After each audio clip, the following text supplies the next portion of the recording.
Hello everyone. Hello hello hello hello.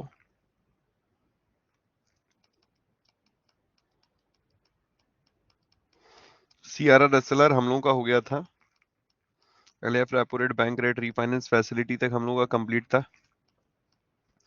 Monetary policy committee भी हो गई थी। अब क्वांटिटेटिव टूल और क्वालिटेटिव टूल पे आने वाले हैं हम लोग। ओके, क्वालिटेटिव टूल पढ़ेंगे।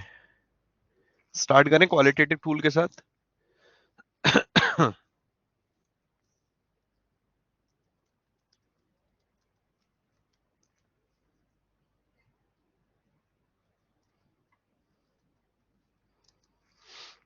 एसबीआई पीओ रिजल्ट आया कि नहीं? अब दोस्तों ये साइट ओपन हो जाए तभी पता चलेगा, ठीक है? क्योंकि न्यूज़पेपर वगैरह में तो आ रहा है कि आ चुका है और सारी चीजें कुछ लोगों ने बोला भी हमारा क्लियर है। साइट ही क्रैश चल रही है।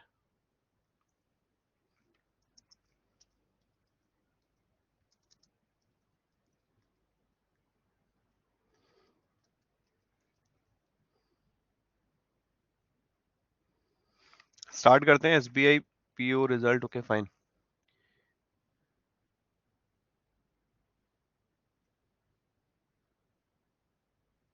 गाइस इससे पढ़िए जरा, मार्जिन रिक्वायरमेंट का मतलब क्या है जरा एक बार पढ़िए। हार्डली आधा घंटे का ये टॉपिक है, मार्जिन रिक्वायरमेंट।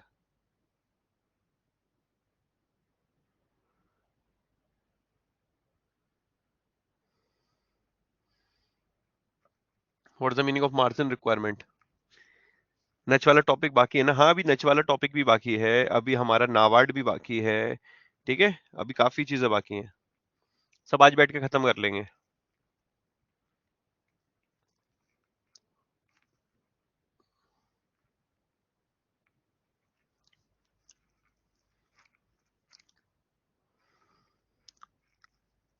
आप में से कोई ऐसा था जिसका आरआरबी का मेंस हुआ था, जिसने मेंस दिया था?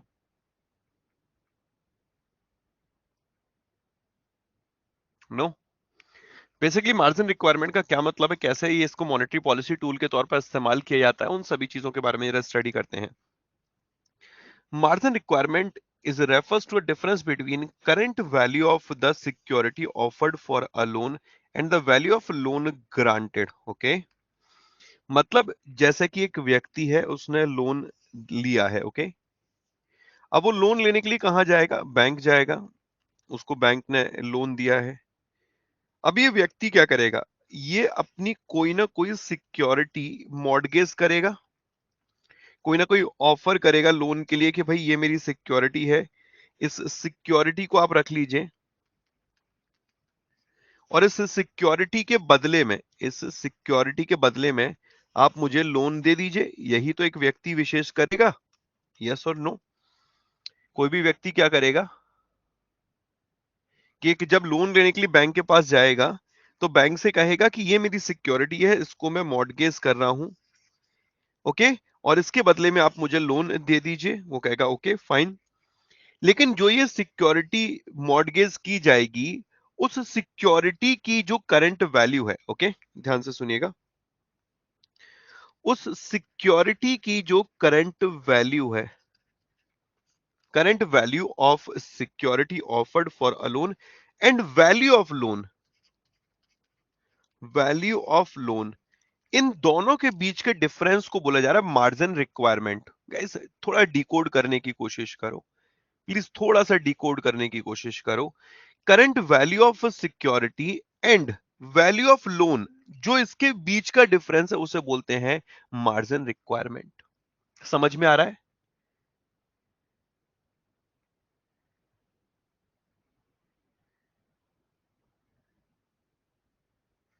समझ में आ रहा है? ये पॉइंट नहीं आ रहा है कि समझ में किसी के?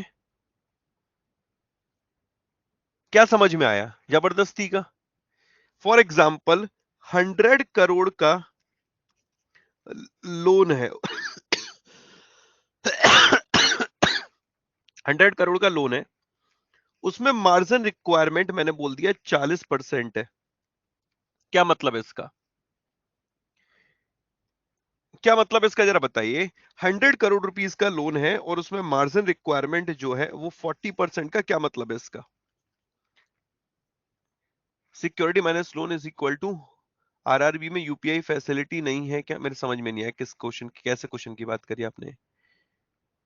1400 करोड़ रुपए मॉर्गेज, 1400 करोड़ रुपए मॉर्गेज, मतलब इसका मार्जिन रिक्वायरमेंट मतलब ये होता है कि आपने 100 करोड़ का आपकी सिक्योरिटी, मैंने गलत लिख दिया ये, 100 करोड़ रुपए की आपकी सिक्योरिटी है, ओके, 100 करोड़ रुपए की आपकी सिक्योरिटी है जो आप गिरवी रखना चाह रहे हैं, मार्जिन रिक्वायरमेंट 40% है, तो आपका जो लोन अमाउंट बनेगा, loan amount it will be 60 crore, okay, 60 crore, क्योंकि इसमें मार्जिन कितना है, 40%। समझ में आया? ये पॉइंट क्लियर हुआ? पॉइंट क्लियर हुआ ये वाला? मार्जिन रिक्वायरमेंट क्या है? मार्जिन रिक्वायरमेंट मतलब ये होता है कि जो भी आप सिक्योरिटी दे रहे हैं, उस सिक्योरिटी में मार्जिन के अलावा जो अमाउंट बचता है वो आप लोन के तौर पर देते हैं। It is a qualitative method of credit control adopted by central bank in order to stabilise economy from inflation and deflation. अगर इनको मार्केट में मनी फ्लो को कम करना है तो ये क्या करेंगे? ये क्या करेंगे? मार्जिन रिक्वायरमेंट को दोस्त बढ़ा देंगे जब मनी फ्लो को इन्हें कम करना होगा, और जब इनको मनी फ्लो को बढ़ाना होगा तो ये क्या करेंगे? मार्जिन रिक्वायरमेंट को कम कर देंगे। मार्जिन रिक्वायरमेंट बढ़ाने का मतलब ये है कि जो लोन अमाउंट होगा वो आपका कम हो जाएगा। मार्जिन रिक्वायरमेंट कम करने का मतलब ये है कि लोन अमाउंट जो होगा वो आपका बढ़ जाएगा। पॉइंट समझ में आया? अभिजीत, अब समझ में आया पॉइंट ये वाला? सुशील, प्रियंका, पूजा, संदीप सर, अंकित पाल, मार्जिन रिक्वायरमेंट मतलब क्या? मार्जिन रिक्वायरमेंट मतलब ये है कि जैसे फॉर एग्जांपल आशीष गौतम है, वो संदीप भाई के पास पहुंचा, अरे संदीप भाई मेरी ना बुलेट को गिरवी रख लो, मुझे उसके बदले लोन दे दो। उन्होंने कहा अरे सर जी ऐसे कैसे? अरे भाई मुझे कुछ पैसे की जरूरत है यार दोस्त, थोड़ा वक्त सही नहीं चल रहा है, एक काम करो कुछ पैसा दे दो। तो संदीप भाई ने कहा कि सर ठीक है, इसमें जो मार्जिन रिक्वायरमेंट है, आपकी बुलेट की कीमत 1.5 लाख रुपए है अभी के टाइम में, और उसके ऊपर मैं मार्जिन रिक्वायरमेंट रख लेता हूं 60% का, तो आपको मैं जो लोन दूंगा वो कितना दे सकता हूं इसके अगेंस्ट में? 15 चौक 60, 6 लाख रुपए का मैं आपको लोन दे सकता हूं। ये पॉइंट समझ में आया? पॉइंट क्लियर हुआ ये वाला? मतलब क्या है कि जो बैंक होता है, रिजर्व बैंक ऑफ इंडिया, अगर वो मार्जिन रिक्वायरमेंट को बढ़ाएगा तो मार्केट में मनी फ्लो कम हो जाएगा, और मार्जिन रिक्वायरमेंट को कम करेगा तो मनी फ्लो बढ़ जाएगा। मार्जिन रिक्वायरमेंट होता क्या है? It is just a difference, it is just a difference between current value of security. तो करंट वैल्यू ऑफ सिक्योरिटी कितनी थी दोस्त? 100 crore, okay. Current value of security, current value of security, okay, current value of security and value of loan offered, और value of loan कितना था? 60 करोड़ का इन्होंने loan offer किया है, okay. The difference between 100 crore and 60 crore is what guys? It is margin requirement, okay, the difference between 100 crore and 60 crore is what guys? It is a margin requirement। Maharshi clear हो रहा बेटा? Margin requirement समझ रहा है ना? जैसे तू मेरे पास आया कि अरे गुरुजी मुझको कुछ पैसे की जरूरत है, मैंने कहा ठीक है, अपनी भैंस गिरवी रख दे। अब तेरी एक भैंस की कीमत थी 1 लाख रुपए, अब तूने 5 भैंस मेरे पास गिरवी रखने के लिए बोला, तो मैंने कहा ठीक है, 5 भैंस मतलब 5 लाख रुपए की तेरी भैंस हो गई। लेकिन क्या तेरी 5 लाख रुपए की भैंस है, उनके बदले में मैं तुझे 6 लाख रुपए दे दूंगा? संदीप भाई बताओ, बुलेट 1.5 लाख की, क्या मैं 2 लाख का लोन दे दूंगा? नहीं दूंगा ना। तो मैं क्या करूंगा, उसमें कम में लोन दूंगा, कम में लोन, जितना कम लोन दूंगा मैं, this is what, this is margin requirement, okay. जितना कम लोन दूंगा, जितना मैं लोन दे रहा हूं वो तो लोन अमाउंट है, लेकिन उसमें जितना कम लोन दे रहा हूं उस असेट की वैल्यू के, तो दोस्त उसको बोलते हैं मार्जिन रिक्वायरमेंट, ओके। क्लियर हो गया? इससे मनी फ्लो कैसे कंट्रोल हो रहा है वो क्लियर हो गया? फाइन, आगे बढ़ सकते हैं हम लोग। एक बार यार हाँ तो कर दिया करो, ऐसे करके सिर हिला दिया करो। चलो ठीक है, ओके। अब आते हैं मोरल सुएशन, मोरल सुएशन पे आते हैं, से पढ़िए जरा।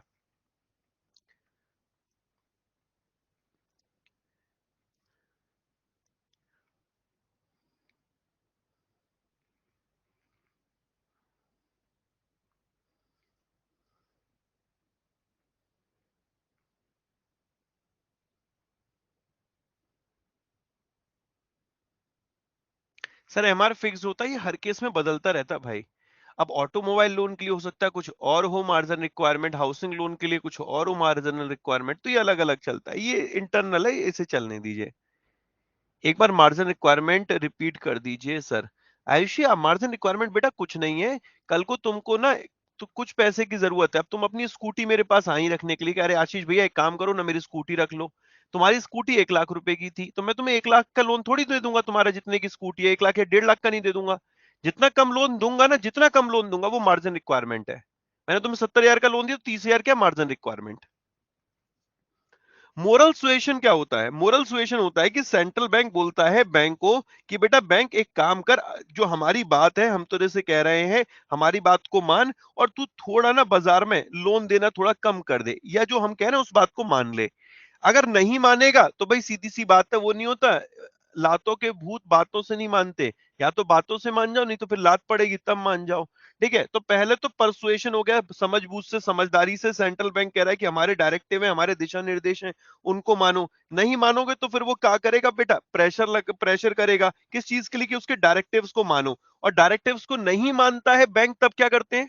मैंने रोज तुम्हें पढ़ाता हूं कि इतने की पेनल्टी ठोक दी, उतने की पेनल्टी ठोक दी, इतने लाख का जुर्माना लगा दिया, उतने लाख का जुर्माना लगा दिया। ओके, तो है क्या कि सेंट्रल बैंक ने बोल दिया कि जो बैंक है उनको कि हमारी बातों को मानो समझदारी से, नहीं तो हम फिर जबरदस्ती करेंगे, जबरदस्ती तो तुम मान ही जाओगे। ठीक है, which generally not ignored by the member bank are advise to restrict flow of credit during the inflation and labour. अब देखो ऐसा है कि जैसे ना बाजार में अथा पैसा है, अब पिताजी भी हम लोगों से अक्सर ये कहते हैं ना कि बेटा अभी ना कुछ एक काम कर, अभी ज्यादा पैसे खर्च मत कर। ज्यादा पैसे क्यों खर्च कर रहा है? ऐसा बोलते पिताजी, नहीं बोलते हैं? ऐसा बोलते हैं बहुत बार। देखो आप जब जॉब में आ जाओगे ना, तब तो शायद ये चीजें खत्म हो जाएंगी, बट अगर हम लोग जॉब से पहले बात करते हैं तो माता पिता हमेशा समझाते रहते हैं। ठीक है, और उसके बाद हम लोग उनसे नहीं समझते, वो अपनी ठोकरों से समझते हैं जॉब के बाद से, क्योंकि हम उड़ाने लगते हैं तो उसके बाद समझ में आता है कि नहीं बेटा ऐसा नहीं करना। मुझे वो वक्त याद आता है कि जब मैं पहली दफा मोबाइल खरीदा था, तो सोनी एक्सपीरिया खरीदा था, पिताजी ने पैसे दिए 18,000 रुपए का, मैं मोबाइल लेकर आया था 2011 में। और उसके बाद जब खुद मोबाइल लेने गया था ना, तब 17,000 रुपए का मोबाइल लिया, तो उसे भी खर्च करने में मुझे 4 बार सोचना पड़ रहा था, क्योंकि 19,000 सैलरी, 17,000 रुपए का मोबाइल, भाई 2,000 रुपए बचेंगे, अब उसमें रिचार्ज भी कराना होता था अपना भी। ठीक है, तो हर चीज मैनेज करके चलना बड़ा जरूरी था। तो वो दिन याद आता है। तो फिर अगर पिताजी ने बोल दिया होता कि बेटा आशीष गौतम तुम्हें खर्च नहीं करना, तो समझाएंगे, नहीं समझाएंगे तो फिर मेरे भाई ठोकेंगे। तो वेल सिंपल सा है कि आरबीआई ने बोल दिया कि बाजार में मनी फ्लो ज्यादा है, अभी तुम ना पैसा कम उधार दो। समझ रहे हो मेरी बात? मेरी बात समझ में आ रही है अजीत कुमार? मेरी बात समझ में आ रही है? आरबीआई ने क्लियर कट में ये बोल दिया है कि मार्केट में जब पैसा ज्यादा है तो क्यों दे रहे हो भाई, इन्फ्लेशन ऑलरेडी है, मार्केट में मत दो, बैंक को मानना पड़ेगा, बातों से नहीं तो लातों से। ओके, और दूसरा यहां पर अगर मार्केट में पैसा नहीं है तो फिर पैसा उधार दो। क्लियर? कोई दिक्कत? क्लियर हो गया ये? ठीक है भाई, क्लियर है ये? चलिए अब कंटेंट फोकस होके चलिए, जरा तीसरा देखते हैं, राशनिंग ऑफ क्रेडिट। जरा इसे प्लीज पढ़िएगा।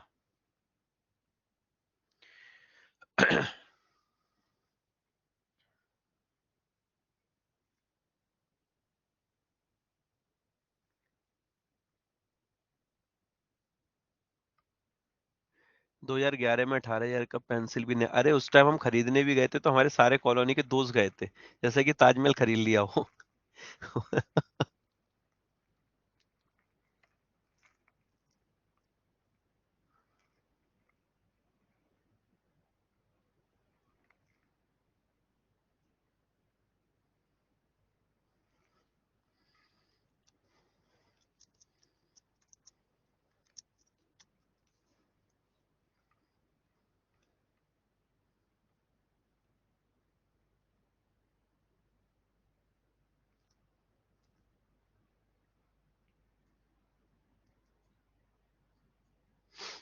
क्लियर? आगे बढ़े? चलो, rationing of credit refers two fixation of credit Kota for different business activity. देखो, ये मैक्सिमम लिमिट की बात कर रहा है। मैक्सिमम लिमिट की कैसे? अलग अलग सेक्टर होते हैं, हो सकता है एग्रीकल्चर हो सकता है हाउसिंग हो सकता है ऑटोमोबाइल हो, एटसेट्रा। आरबीआई क्या करता है, इन सेक्टर में स्पेसिफिक कोटा सेट कर देता है कि इतने परसेंट ही आप अभी लोन दे सकते हो। कोटा फिक्स कर दिया कि भाई इतने का ही लोन दे सकते हो। इसे पीएसएल से मत करना कंपेयर, प्रायोरिटी सेक्टर लैंडिंग से बिल्कुल कंपेयर मत करना। यहां मैं बात कर रहा हूं कि इन्होंने क्या किया कि कोई स्पेशल सिचुएशन आ गई। अब हुआ क्या कि मार्केट में क्या है कि ऑटोमोबाइल को लेकर इन्होंने कह दिया कि भाई एक काम कर, ऑटोमोबाइल छोड़ो, बहुत सारी चीजें होती है, लोग क्या करते हैं। चलो आगे पहले पढ़ा देता हूं। Central bank will decide upper limit to loan in each sector So once that quota is over, additional loan cannot be given to that borrower from the section. अब होगा क्या, जैसे कोई चीनी का ना व्यापार कर रहा है, एक छोटा सा एग्जांपल समझना। अब उन्होंने कह दिया कि इस क्षेत्र में ना तुम ज्यादा उधार नहीं दोगे, क्यों? क्योंकि अगर इस क्षेत्र में ज्यादा उधार दिया तो ये होर्डिंग भी कर सकते हैं, जमाखोरी भी कर सकते हैं। इन्होंने एक स्पेसिफिक जो कोटा है वो यहां पर अप्रूव कर दिया कि इससे ज्यादा का ये पैसा उधार नहीं देंगे। समझ में आ रही है वाली बात? ये वाली बात यहां क्लियर शब्दों में बोला, here central bank will decide upper limit to loan in each sector. हर एक सेक्टर में वो एक अपर लिमिट सेट कर देंगे, उस अपर लिमिट से ज्यादा मनी फ्लो नहीं देना है, उस अपर लिमिट से ज्यादा लोन नहीं देना है। क्यों? क्योंकि हमें ये समझ के चलना पड़ेगा कि बाजार में कहीं ऐसा ना हो कि एक्सेस लिक्विडिटी पहुंच जाए, ओके, एक्सेस मनी फ्लो हो जाए, और एक्सेस मनी फ्लो होगा तो डेफिनेटली इन्फ्लेशन आएगा। तो ये क्या करता है आरबीआई, वो स्पेसिफिक जो सेक्टर होते हैं उनमें एक अपर लिमिट सेट कर देता है कि इस अपर लिमिट से ज्यादा आप इस सेक्टर में क्रेडिट नहीं देंगे, और फिर क्या होता है कि फिर मनी फ्लो कंट्रोल होना स्टार्ट होता है। और जैसे ही कोटा ओवर हो गया, मतलब अगर 10%, 15%, वॉट जो भी इन्होंने 1 करोड़, 2 करोड़, 10 करोड़, जो भी अमाउंट डिसाइड किया, जो भी परसेंट डिसाइड किया, और वो अगर ओवर होता है तो एडिशनल लोन उस सेक्टर में नहीं दिया जाएगा। And this also control money supply. Point समझ में आ गया ये वाला? क्लियर हुआ हर्षित? तीनों पॉइंट क्लियर है ये वाले? Margin requirement, moral suasion and rationing of credit, तीनों से मनी फ्लो कैसे कंट्रोल होगा, ये क्लियर है?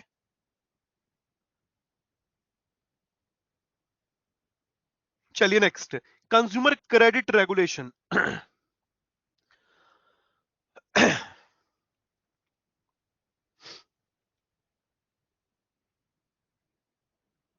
अभिषेक क्लियर है बेटा?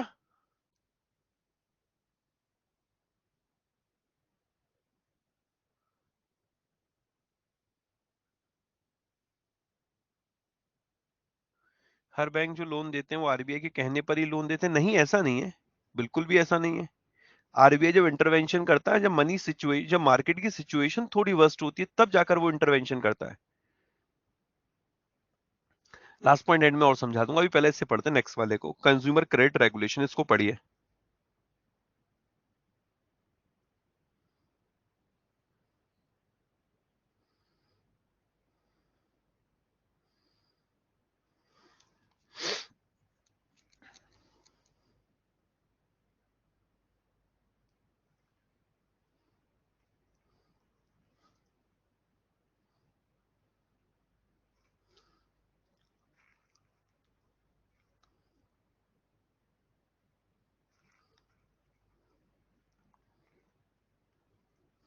कोई एक्सप्लेन कर सकता है मेरे को इसके बारे में, क्या मतलब है इसका? फॉर एग्जाम्पल इंटरव्यू में पूछ लिया, तब क्या करोगे? तब भी ऐसे ही बिल्कुल मुंह बंद करके बैठे रहोगे? कोई सिर पे हाथ रख के, कोई गाल पे हाथ रख के, है कोई लेट के, कोई बैठ के, है ऐसे ही बैठे रहोगे? थोड़ा तो दिमाग लगाओ, डिकोड करो इसे।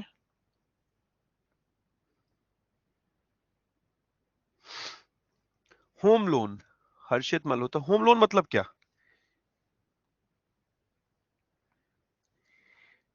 यहां पर देखो इसने एक अच्छी बात बोली है कि कंज्यूमर क्रेडिट का मतलब है कि हम लोग कौन है? कंज्यूमर है ना, हम लोग उपभोक्ता है ना, उपभोग कर रहे हैं, उपभोक्ता, यस और नो? भाई सिर तो हिलाओ, यस और नो, हम लोग कंज्यूमर है कि नहीं है? ऑब्वियसली कंज्यूमर है। कंज्यूमर क्या करते हैं? गुड्स को परचेज करने के लिए, सर्विसेज के लिए क्या करते हैं? लोन लेते हैं। इसी को बोलते हैं कंज्यूमर क्रेडिट। कंज्यूमर क्रेडिट मतलब कि हम लोग अपने लिए लोन ले रहे हैं, लाइक बाइक के लिए, लाइक स्कूटी के लिए, लाइक घर के लिए, किसी के अपने सेल्फ पर्पस के लिए लोन ले रहे हैं। This is what, this is consumer credit. अब आरबीआई क्या करता है? RBI regulated total volume of credit. RBI जो ये क्रेडिट उधारी है, उसकी टोटल वॉल्यूम को रेगुलेट करता है। कैसे? That may be extended to customer by commercial bank, fix a minimum time period for repayment and increase the down payment. अब देखो समझना, फॉर एग्जाम्पल मुझे एक कार लेनी है, ओके। अब मैंने सोचा एक कार लेते हैं, कार आ जाएगी अपनी, मेरे दोस्त, लाख रुपए की कार देख लेते हैं, चलो 10 लाख की देख लेते हैं, इसमें कैलकुलेशन सेट हो जाएगा, ठीक है। 10 लाख रुपीज की अपनी एक फोर व्हीलर हो गई। अब आरबीआई ने कह दिया कि इस फोर व्हीलर के लिए आशीष बेटा तुमको ना जो डाउन पेमेंट करना पड़ेगा वो कितना होगा? 4 लाख रुपीज का होगा। मेरी बात समझ रहे हो? डाउन पेमेंट क्या कर दिया इन्होंने? ज्यादा कर दिया। अगर यही डाउन पेमेंट 40,000 रुपए का होता तो मेरे लिए आसान होता, या 4 लाख रुपए का तो मेरे लिए आसान है लेना? मेरी बात समझ में आई?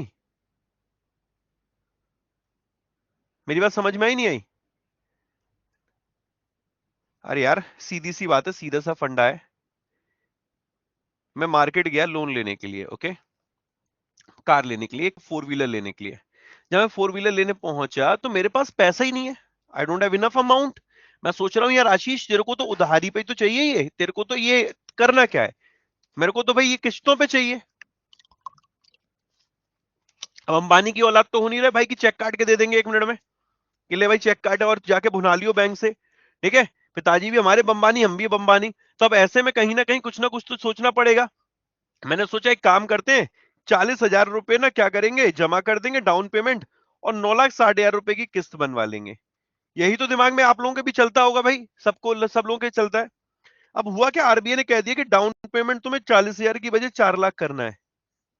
डाउन पेमेंट कितना करना है? 40,000 की बजाय 4 लाख करना है।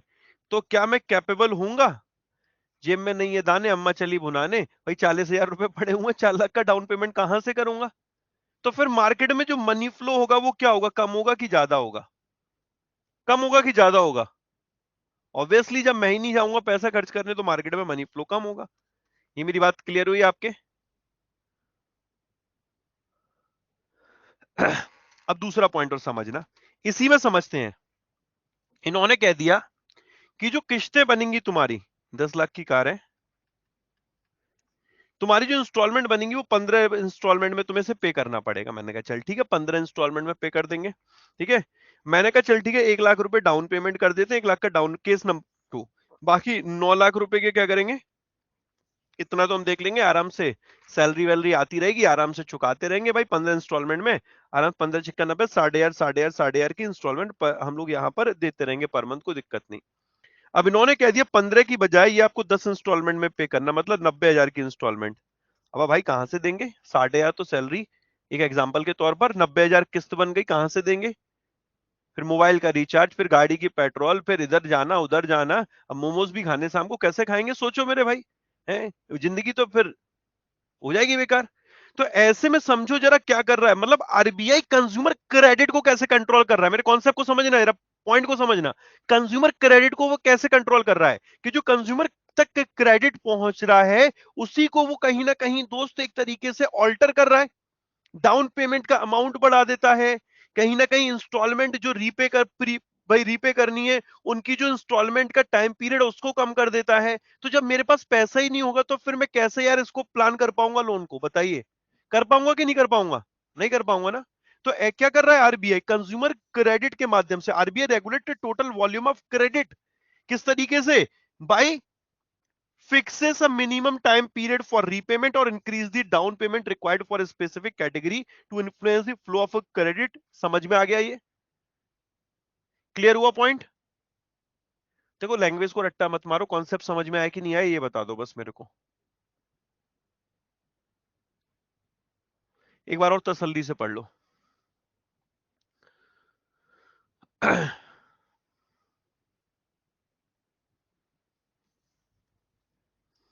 ये क्लियर हो गया? Margin requirement, moral suasion clear है, राशनिंग ऑफ क्रेडिट क्लियर है, कंज्यूमर क्रेडिट रेगुलेशन क्लियर है। अब आते सेलेक्टिव क्रेडिट कंट्रोल। ये अच्छा है।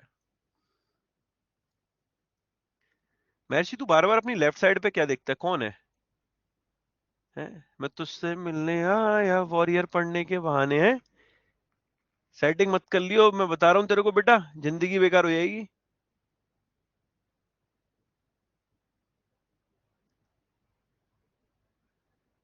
बिल्ली है हेड पे, अच्छा। ये सेलेक्टिव क्रेडिट कंट्रोल समझ में आ गया महर्षि? अंकित पाल भाई समझ में आ गया?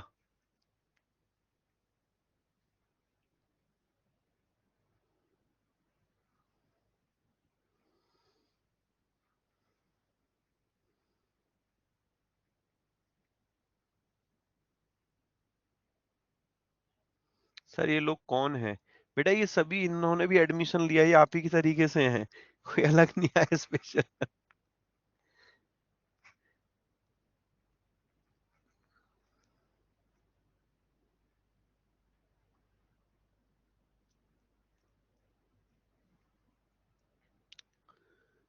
चलिए अब जरा देखते हैं सेलेक्टिव क्रेडिट कंट्रोल क्या है।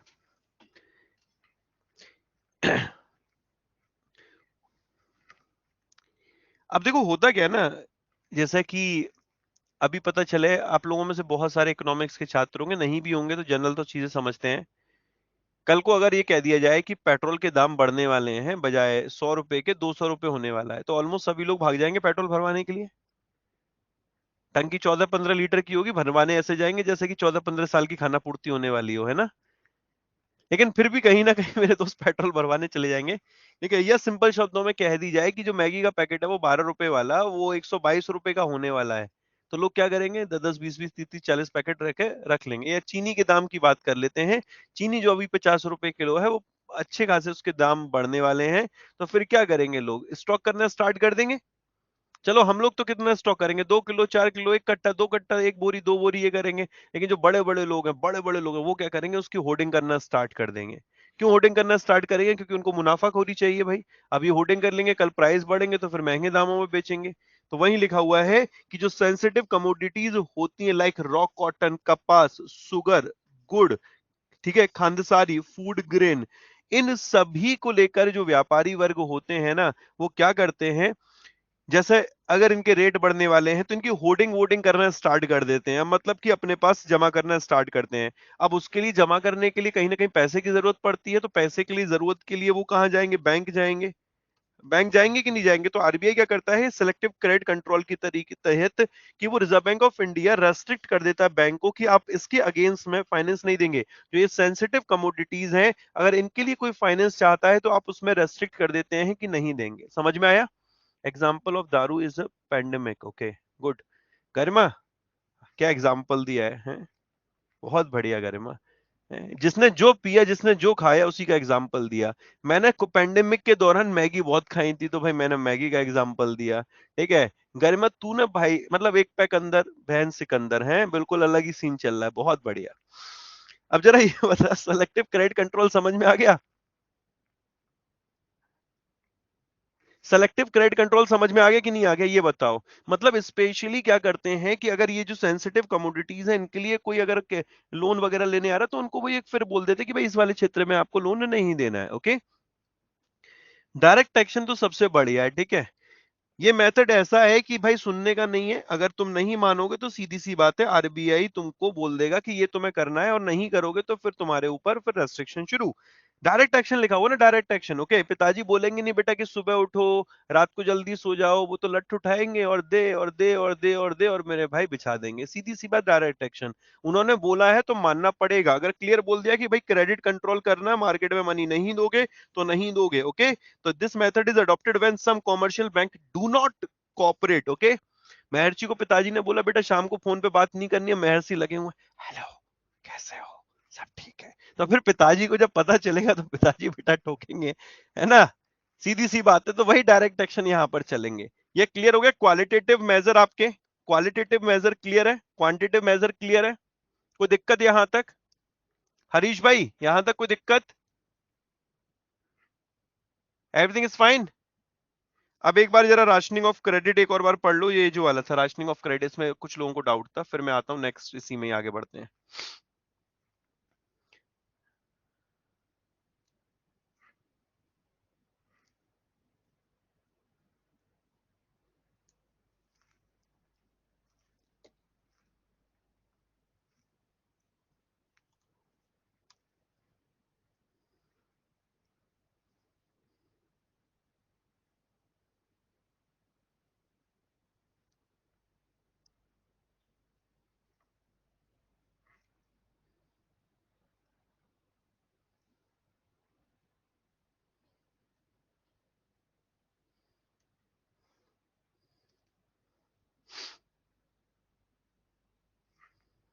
राशनिंग ऑफ क्रेडिट बेसिकली मतलब ये है कि आप, उन्होंने क्या किया है कि स्पेसिफिक सेक्टर के लिए क्रेडिट कोटाज फिक्स कर दिए हैं कि आप ऑटोमोबाइल में इतने का लोन दे सकते हैं, इससे ज्यादा का दे ही नहीं सकते।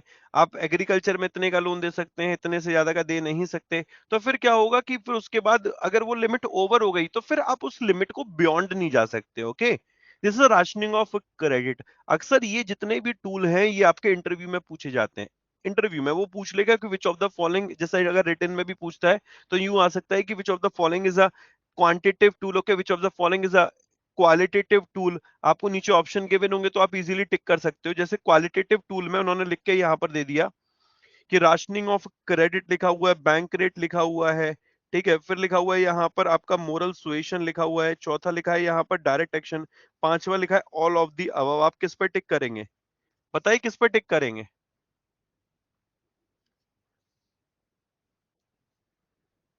किस पे टिक करेंगे आप? ऑल पे, है ना?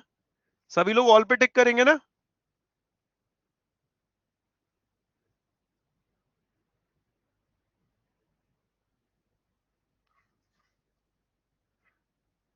हाँ बेटा, मैंने पूछा which of the following is a qualitative measure, मेरा क्वेश्चन ही गड़बड़ है, मेरा क्वेश्चन ही गड़बड़ है। यहां पर होना चाहिए which of the following is not a qualitative major.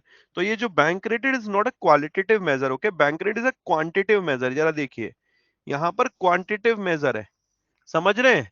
यहां पर क्वांटिटी की बात की जा रही है, नंबर के आधार पर चेंज किया जा रहा है, ठीक है। यहाँ क्वालिटी यहां पर कहीं ना कहीं समझ बूझ के आधार पर चेंज किया रहा है। मेरा पॉइंट समझ में आ रहा है? अब एग्जाम में अगर डायरेक्ट क्वेश्चन आ गया विच of the following is a quantitative tool, तो उसमें से डेफिनेटली एक ही गिवन होगा, या तो फिर ऑल ऑफ दी अबव का ऑप्शन होगा। बात क्लियर हो रही है? तो रेपो रेट कितनी चल रही है जरा फटाफट से बताइए, रेपो रेट कितना है? रेपो रेट 4.25% है, रेपो रेट 4.25%, ठीक है। Sandeep sir, bank rate 4.25%, bank rate 4.25%, bank rate. MSF maximum 2% of NDTL 1 जनवरी 2022 से। ये मैंने करंट अफेयर्स में पढ़ाया था आप लोगों को, एमएसएफ मैक्सिमम 2% ऑफ एनडीटीएल होने वाला 1 जनवरी 2022 से। कल के अगर करंट अफेयर्स आप लोगों ने देखे होंगे तो सुबह 7 बजे का सेशन, ओके। सीआरआर की बात करते हैं, किस एक्ट के किस सेक्शन में डिफाइन किया गया इसको? किस एक्ट के हर्षित, किस सेक्शन में डिफाइन किया गया इसको? हर्षित तू पूरे दिन खाता ही रहता है क्या? जब तेरे को सेशन में मैं देखता हूँ 2 घंटे तो 2 से 4 में बस चलाते हैं। अबे मेरे को बहुत गुस्सा आती है, एक तो मुझे भी भूख लग रही है, मैं लंच करके नहीं बैठा हूं और तू ऊपर से और इरिटेट कर रहा है। मैं तो बता रहा हूँ ब्लॉक कर दूंगा और तूने अब सेशन के दौरान कैमरा ऑन करके खाया तो, ठीक है। तो सीआरआर के सेक्शन में डिफाइन है, आरबीआई एक्ट 1934 के सेक्शन नंबर 42 में, ओके, सेक्शन नंबर 42 में डिफाइन किया गया। और ये जो एसएलआर है ये किस सेक्शन में डिफाइन है? SLR, SLR, SLR section number 24 में। और वो एक्ट कौन सा है? Banking regulation act. एक्ट कौन सा? बैंकिंग रेगुलेशन एक्ट है ना? अभिषेक याद है? कुछ नहीं याद है? एसएलआर मैक्सिमम परसेंटेज कितना है? SLR maximum percentage, SLR maximum percentage 40% है, ओके। और सीआरआर का मैक्सिमम परसेंटेज कितना है? मैक्सिमम लिमिट कितनी है सीआरआर की? Maximum limit no limit. अच्छा एक बात, CRR, SLR, bank rate, repo rate, reverse repo rate, marginal standing facility, इनमें से किसी को भी इंक्रीज करेंगे मनी फ्लो पे क्या असर पड़ेगा? इनमें से किसी ही को भी इंक्रीज करेंगे मनी फ्लो पे क्या असर पड़ने वाला है? मनी फ्लो डिक्रीज हो जाएगा। इनमें से किसी को भी अगर डिक्रीज करेंगे तो फिर, इनमें से किसी को भी डिक्रीज करेंगे तो फिर क्या असर पड़ेगा? इंक्रीज हो जाएगा। जो आपका रेपो रेट होता है, रेपो रेट, रेपो रेट के तहत मैक्सिमम लोन अमाउंट कितना है? रेपो रेट के तहत maximum loan amount, repo rate के तहत maximum loan amount 0.5% of NDTL. और एमएसएफ के थ्रू मैक्सिमम लोन अमाउंट कितना है? एमएसएफ के through maximum loan amount, MSF के थ्रू 2%। एमएसएफ एट प्रेजेंट कितनी चल रही है? आकांक्षा एमएसएफ कितनी चल रही है अभी? लिपसिंग मत कर, मेरे को प्रॉपर लिख के बता, ठीक है। 4.25% बैंक रेट और ये दोनों इक्वल रहते हैं, क्लियर है ना? अच्छा हम लोग क्वालिटेटिव टूल की बात करते हैं, qualitative tool not quantitative tool. Qualitative tool जल्दी जल्दी बताइए कौन कौन से हैं? मार्जिन रिक्वायरमेंट एक हो गया, मार्जिन रिक्वायरमेंट। दूसरा मोरल सुएशन, तीसरा राशनिंग ऑफ क्रेडिट, चौथा, अरे बोलना में ऐसे ही यूं यूं यूं यूं ना कर, ठीक है। राशनिंग ऑफ क्रेडिट चौथा कौन सा था? Consumer credit, okay. पांचवा कौन सा रहा था? डायरेक्ट एक्शन तो लास्ट वाला था, पांचवा, पांचवा, जिसमें कि स्पेसिफिक कर दिया था सेंसिटिव कमोडिटीज को लेकर, सेंसिटिव कमोडिटीज को लेकर स्पेसिफिक कर दिया था, क्या था वो? Selective credit control, selective credit control. जो एमएसएस है, मार्केट स्टेबलिशन स्कीम, किस साल में आया था? एमएसएस किस साल में आया था? निशा कुमारी, एमएसएस किस साल में आया था बेटा? सर मैं ही अभी आई हूं, उसके बारे में मुझे क्या पता है बेटा। 2004 याद आ रहा, 2004। ओपन मार्केट ऑपरेशन के तहत सिक्योरिटी कौन जारी करता? आरबीआई की, गवर्नमेंट ऑफ इंडिया। अगर एग्जाम में क्वेश्चन आएगा तो गवर्नमेंट ऑफ इंडिया की, Reserve Bank of India.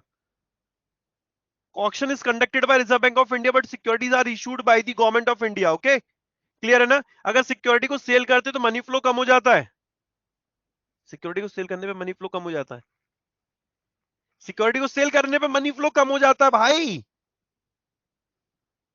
Obviously यार, सिक्योरिटी को सेल करेंगे, मार्केट में से पैसा हमारे पास आएगा, आरबीआई के पास, मनी फ्लो कम हो जाएगा। और सिक्योरिटी को परचेज करने पे मनी फ्लो बढ़ जाता है। सिक्योरिटी को परचेज करने पे मनी फ्लो बढ़ जाता है। फाइन ना? यार क्या कर रहे हो तुम लोग? ऐसी गड़बड़ ना करो, इन्फ्लेशन का टॉपिक आएगा ना, फिर धुआं धुआं हो जाओगे अगर ये वाला कॉन्सेप्ट अगर क्लियर नहीं है तो।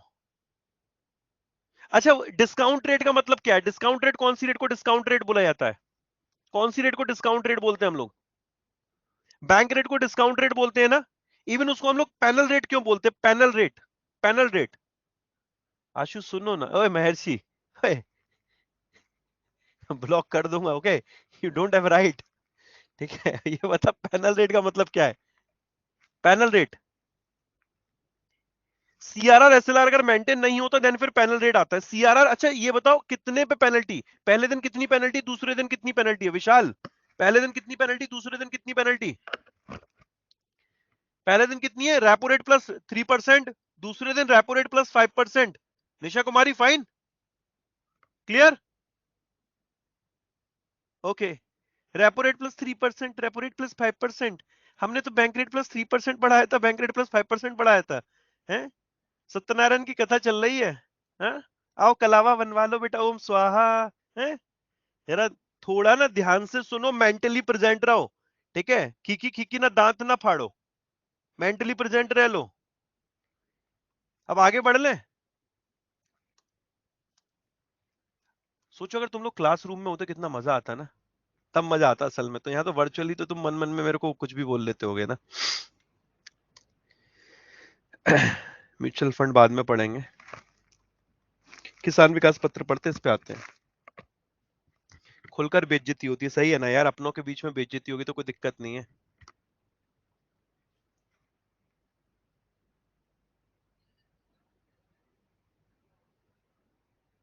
एक बार एमएसएस बता दीजिए। बिल्कुल नहीं बताऊंगा, कल वाले सेशन को देखना।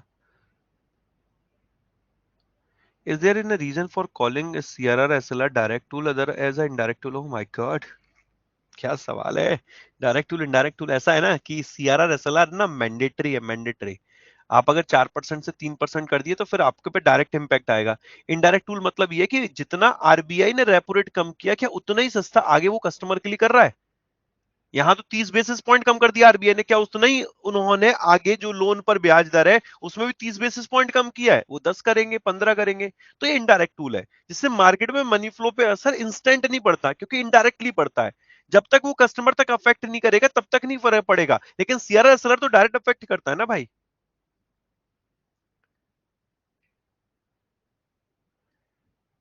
एमएसएस मार्केट सर्वेशन स्कीम एक ऐसा सिस्टम है जब ऑल ऑफ सडन मार्केट में मनी फ्लो बढ़ जाता है, तो शॉर्ट टर्म के लिए मनी फ्लो को कंट्रोल करने के लिए एमएसएस टूल का इस्तेमाल किया जाता है। ओके, आप बहुत स्पीड में पढ़ा रहे हैं। अरे अच्छा, मैं स्पीड में पढ़ा रहा हूं क्या?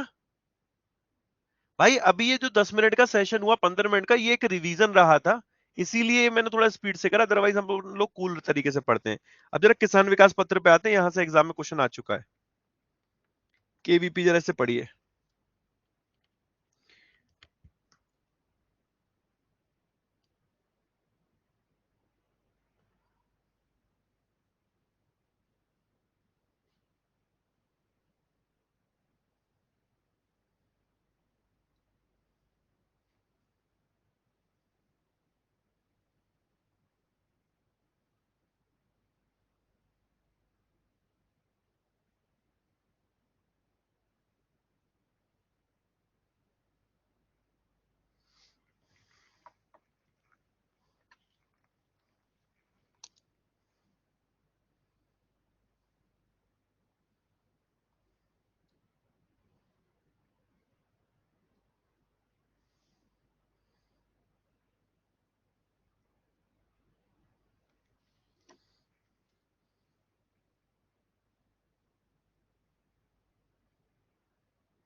डन।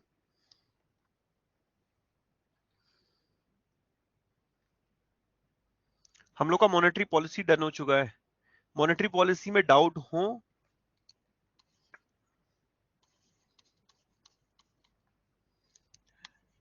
ये नंबर पे तुम्हें दे दूंगा, ठीक है? एक नंबर, उस पर मेरे को मैसेज कर देना।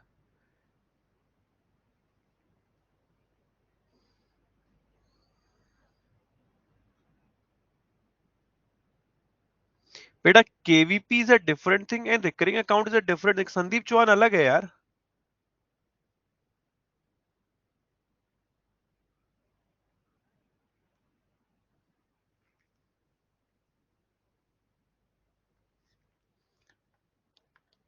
पहला पेज डन हो गया, पहला डन है। विशाल सेकंड डन है। थर्ड वाले पे आ जाए जरा।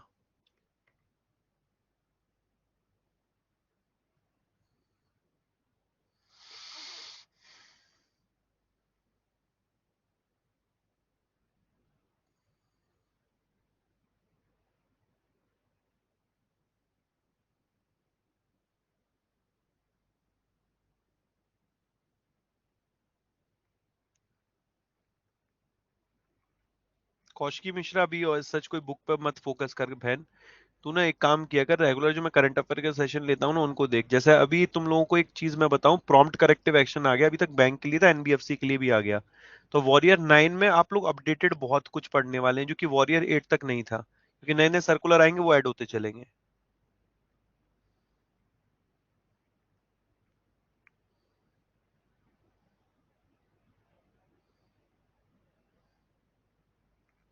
डन हो गया किसान विकास पत्र। Next last slide.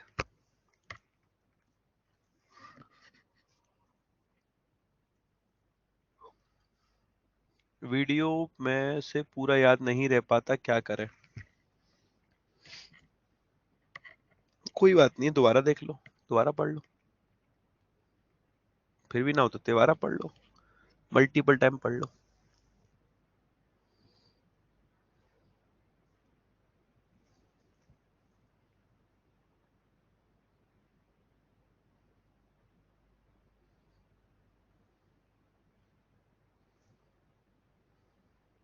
डन।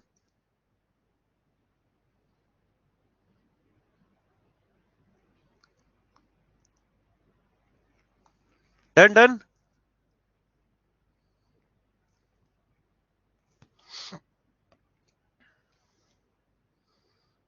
चलो अब स्टार्ट करते हैं।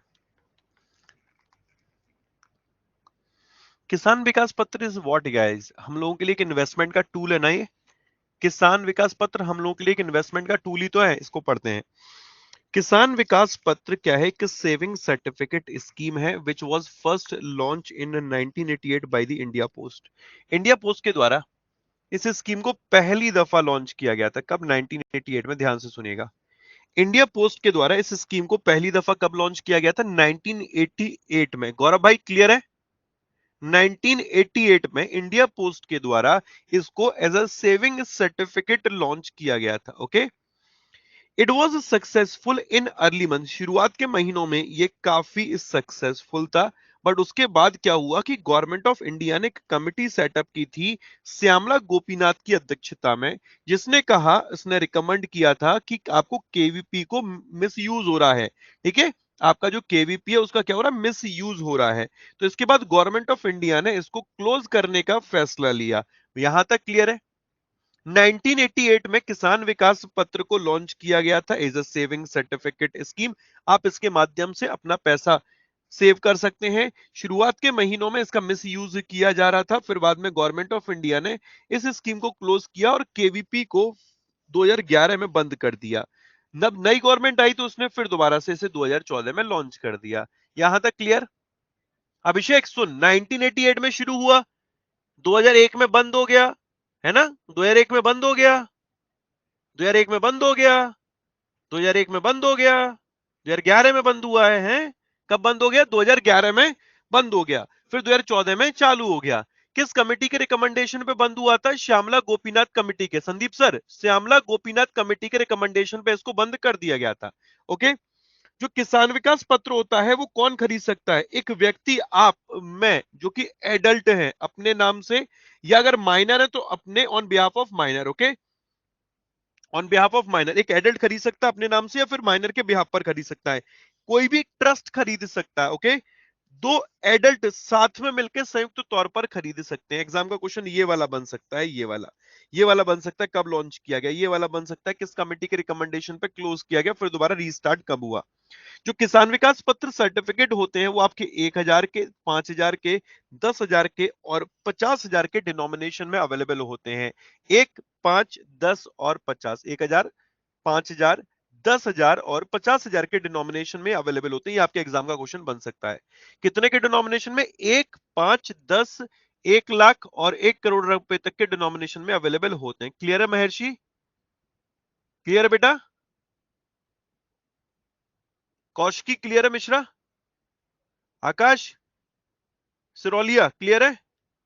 कौन कौन से डिनोमिनेशन है? मैंने 1 करोड़ तक बोला, यहाँ 1 करोड़ कहां लिखा हुआ है यार? 1,000, 5,000, 10,000 और 50,000, ये 4 डिनोमिनेशन है, इसके अलावा नहीं है। नेक्स्ट आगे, जो मिनिमम अमाउंट होता है जो कि इन्वेस्ट किया जा सकता है इसके माध्यम से, वो कितना है? 1,000 रुपए। 1,000 रुपए। There is no upper limit on purchase of Kisan Vikas पत्र। किसान विकास के पत्र के परचेज पर कोई भी अपर लिमिट नहीं है। मिनिमम कितना है? मिनिमम कितना भाई? मिनिमम मिनिमम मिनिमम मिनिमम कितना है? 1,000। मैक्सिमम कितना है? No limit. इसके डिनोमिनेशन कितने? 4, 1, 5, 10 और 50। इसको लॉन्च कब किया गया था? 1988 में। क्लोज कब किया गया था? 2011 में। फिर दोबारा से रीलॉन्च कब किया गया था? 2014 में। किस कमेटी के रिकमेंडेशन पे किया गया था? श्यामला गोपीनाथ। फाइन, कोई दिक्कत? किसान विकास पत्र कौन खरीद सकता है? एक ट्रस्ट खरीद सकता है, एक व्यक्ति एडल्ट खरीद सकता है, एक माइनर के बिहाफ पर एडल्ट खरीद सकता है, दो एडल्ट साथ में मिलकर खरीद सकते हैं। यही तो बात है। कोई दिक्कत यहां तक? चलिए आगे बढ़ते हैं। Kisan Vikas Patra does not offer any income tax benefit to the investor. इसका मतलब क्या है?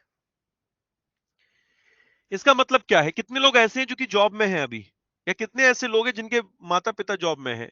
उनको ये डेफिनेटली पता होगा कि अगर आप कहीं ना कहीं जब अर्न करते हैं तो सरकार कहती है कि आप इतने तक का इन्वेस्टमेंट करते हैं, 1.5 लाख रुपए तक का आप अगर इन्वेस्टमेंट कर रहे हैं, तो वो आपका 80C में आपको मिल जाता है बेनिफिट। कि आपकी अगर इनकम 5 लाख है या 8 लाख है, तो आपको 1.5 लाख पर तो टैक्स पे नहीं करना, आपको जो टैक्स पे करना पड़ेगा वो 6.5 लाख पे जाएगा। कंप्यूटेशन में आपकी इनकम 6.5 लाख बनेगी। चलो इस वाली लैंग्वेज को छोड़ो, इतना टफ नहीं जा रहे। मतलब आपके लिए इनकम टैक्स में कोई छूट नहीं मिलती अगर आप किसान विकास पत्र खरीदते हो, इतना याद रख लीजिए। ठीक है? No deduction under section 80C। चलो इसने आगे दे दिया, 80C is allowed, no deduction is under 80C is allowed on investment and interest received upon maturity and withdrawal is fully taxable. इस लाइन का मतलब क्या है? इस लाइन का मतलब क्या है?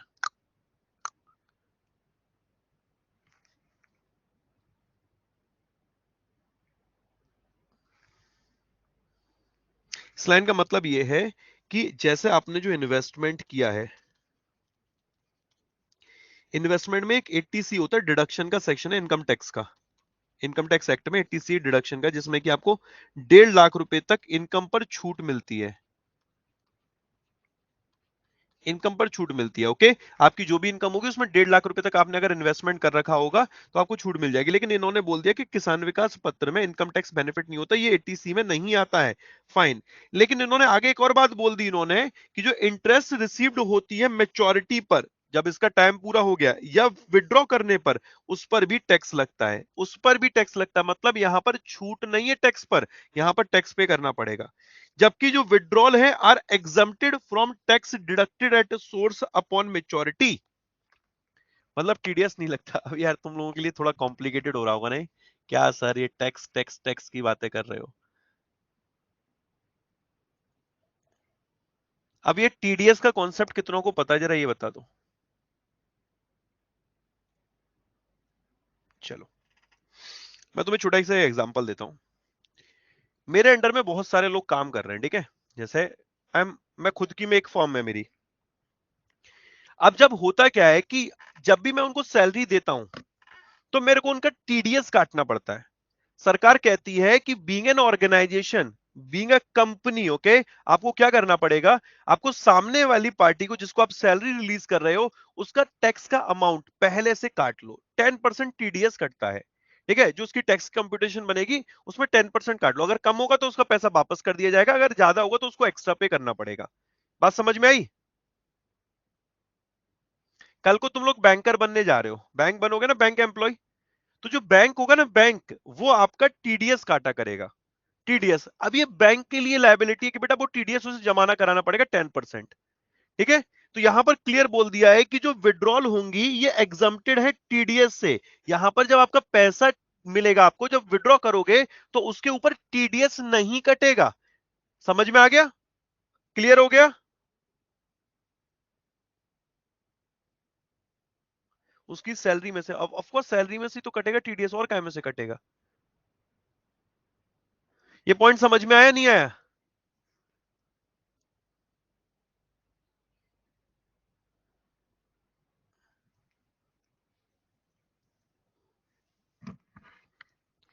ए भाई, TDS is a different thing and tax is a different thing. अब मैं तुम्हें एक चीज बताऊं, छोटी सा एग्जांपल।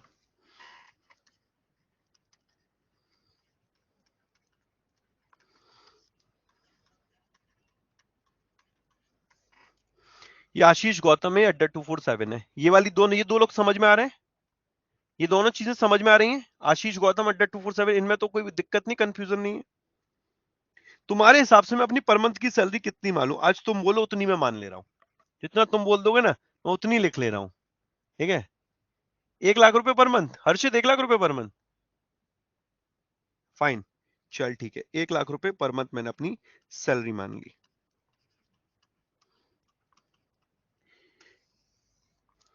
अड्डा 247 कोई यार दोस्त राह चलती कंपनी तो है नहीं है कि दो चार पांच लोग एम्प्लॉय काम कर रहे हैं।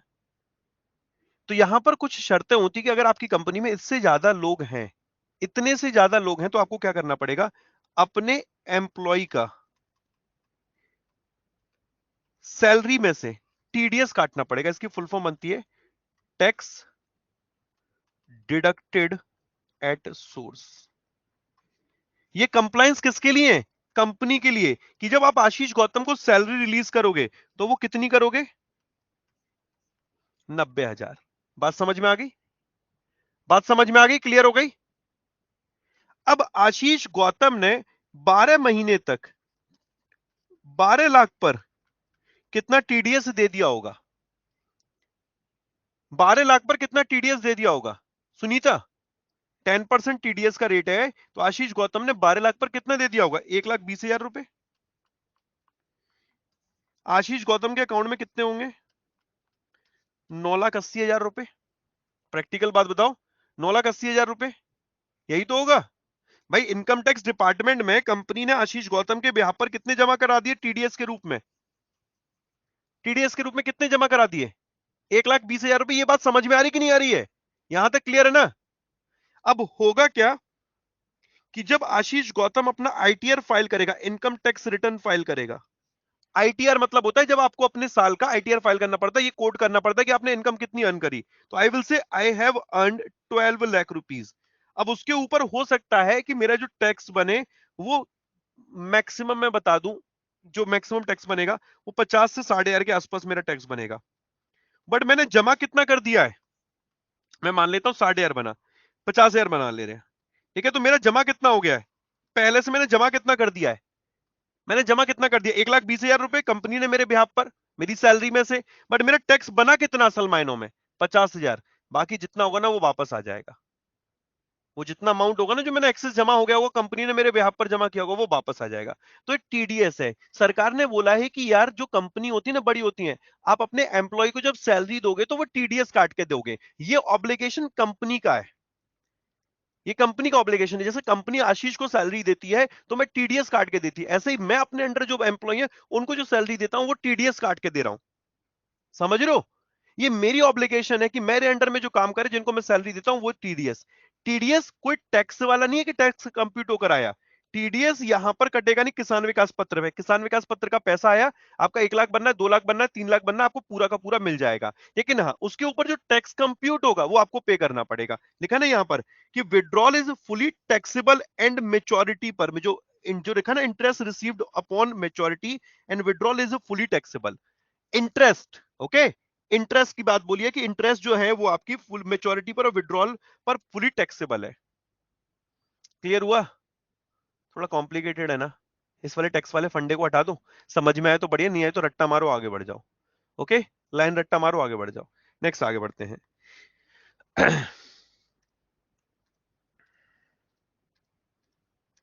अरे यार तू तो मत धोखा दे। अमाउंट जो principal invested in Kisan Vikas Patra भी would be get doubled in 124 month as per the existing rate of interest. जो वर्तमान में रेट ऑफ इंटरेस्ट चल रही है उसके आधार पर जो अमाउंट इन्वेस्ट किया जाएगा किसान विकास पत्र में वो कितने महीनों में डबल हो जाएगा। एटीसी का मतलब क्या हुआ? एटीसी का मतलब ये हुआ मेरे भाई, कहाँ है आशीष, कहाँ है? हाँ ये रहा। एटीसी का मतलब ये है कि आशीष गौतम ने को जो भी इनकम मिली थी उसमें से उसने 1,20,000 रुपए में से 1.5 लाख रुपए एटीसी के तहत इन्वेस्ट कर दिए। ठीक है, कहीं पर कुछ खरीद लिया, कहीं पर कुछ खरीद लिया, ठीक है, एटीसी के तहत इन्वेस्ट कर लिया। तो आशीष गौतम की जब इनकम निकालेंगे टैक्स कंप्यूट करने के लिए, तो 12 लाख माइनस 1.5 लाख कितना बना यहाँ पर? 9,50,000। इस पर टैक्स कंप्यूट किया जाएगा। ओके, इस पर जो टैक्स बनेगा उसमें से जो आपने पहले जमा कर रखा होगा उतना रिफंड हो जाएगा। समझ में आ गया एटीसी का मतलब? ठीक है, चलो नेक्स्ट यहां पर आते हैं। किसान विकास पत्र सर्टिफिकेट ये तो हो गया था। ये कितने महीनों में डबल हो जाएगा? 12 दाम 120, 12 महीने इंटू 10 मतलब 10 ईयर 4 मंथ। यही तो बोल रहा है। 10 महीने 4 साल में डबल हो जाएगा। 10 महीने 4 साल में, तो 10 महीने 4 साल में डबल हो जाएगा।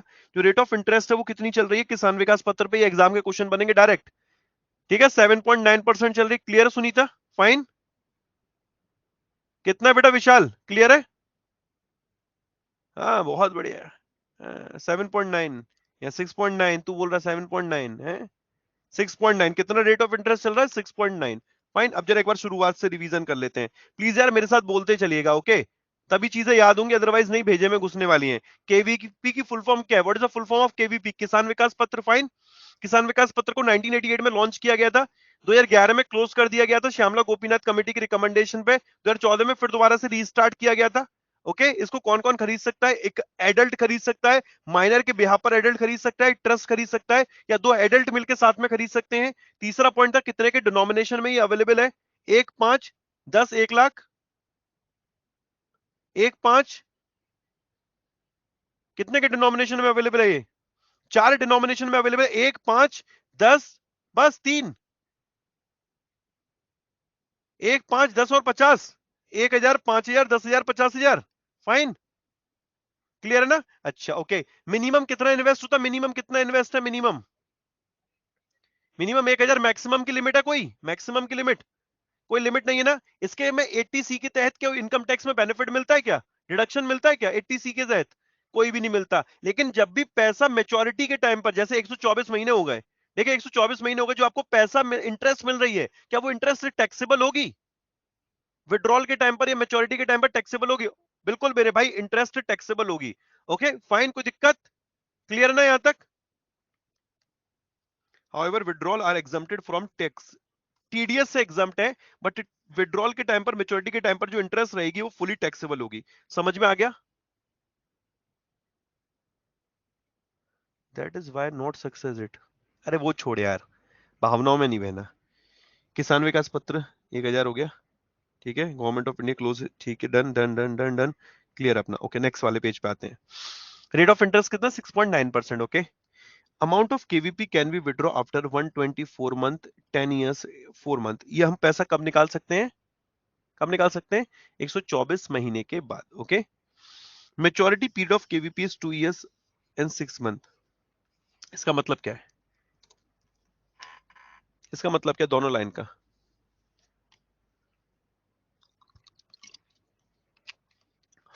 Taxation is brutal. अरे यार अपने देश में बहुत टैक्स है। टीडीएस कटता है, फिर जीएसटी पे करो, फिर एडवांस टैक्स पे करो, ये करो वो करो। अब पे ही करते रहे, कमाएगा कब आदमी जब पे ही करता रहेगा है? कमाओ तो दिक्कत, ना कमाओ तो दिक्कत। हो सके तो कल मॉर्निंग में जीडीपी प्रोजेक्शन का लिस्ट दे देना प्लीज। कसम से बेटा, कल तेरे को जीडीपी प्रोजेक्शन मिल जाएगा, क्योंकि मैंने आज सुबह ही प्रिपेयर किया है। ठीक है, कल मिल जाएगा। इस लाइन का मतलब क्या है?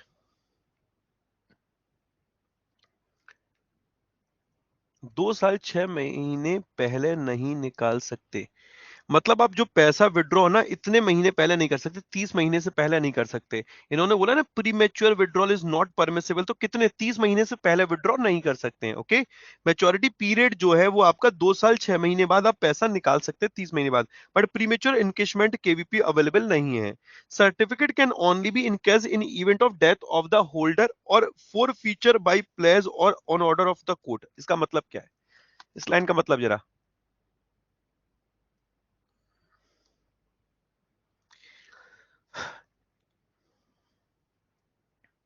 सर्टिफिकेट इनकैश कब हो रहा है? मेच्योरिटी के बाद। ओके, लेकिन ये इनकैश हो सकता है अगर जो होल्डर है उसकी डेथ हो जाए, वो मर जाए, या हो सकता है कि आपने किसान विकास पत्र को किसी चीज के लिए गिरवी रखा हो, प्लेस किया होता है ना, जैसे हम अपने पेपर्स का किसी के पास गिरवी रख देते, तो आपने हो सकता है जो किसान विकास पत्र है उनको प्लेस कर दिया, ओके, गिरवी रख दिया हो। तो आगे बोला है कि डेथ ऑफ द होल्डर के केस में, और four feature bye place on the order of court. अब कोर्ट ने कह दिया कि इसने पैसा चुकाया नहीं है, जो उसने प्लेस किया उसको जब्त कर लो। फोर फीचर मतलब होता है जब्त करना, ओके, जब्त कर लो। तो फोर फीचर बाय प्लेस और on order of the court या डेथ ऑफ द होल्डर, इस केस में यहां पर सर्टिफिकेट को इनकैश किया जा सकता है। ओके, डेथ के बाद कोर्ट के ऑर्डर के बाद। ओके,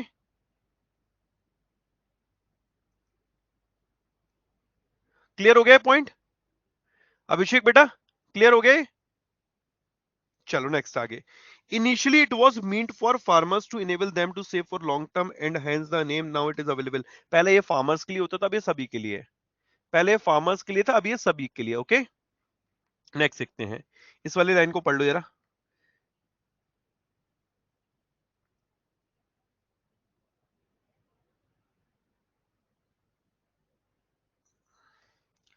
मतलब यार, मनी लॉन्ड्रिंग का मतलब होता है ब्लैक मनी को व्हाइट मनी में कन्वर्ट करना। Okay, money laundering.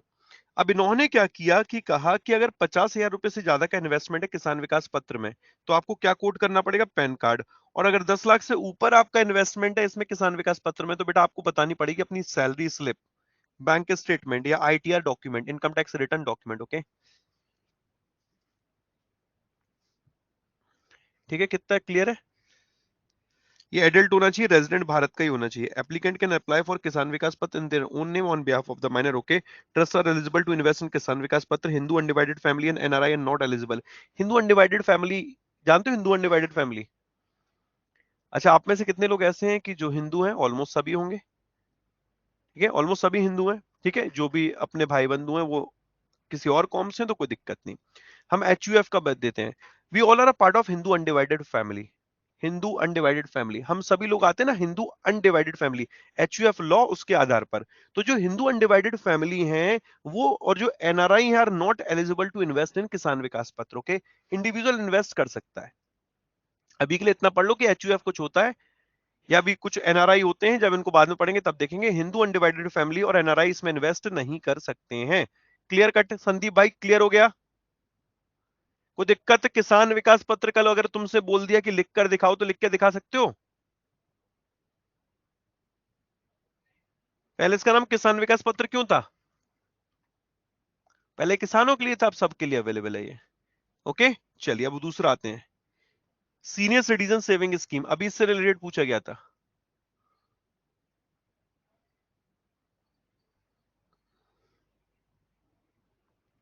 अब भी इसका नाम केवीपी किसान विकास पत्र है। Sir name should be change.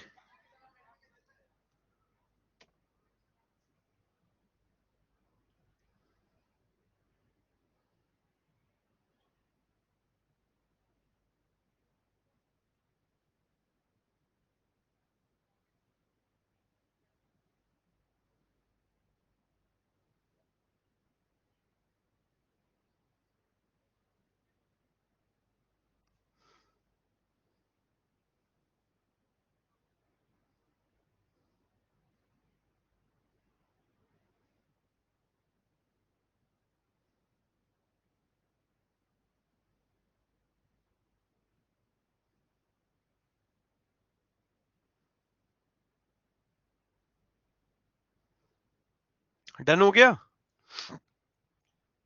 Done Maharshi, done.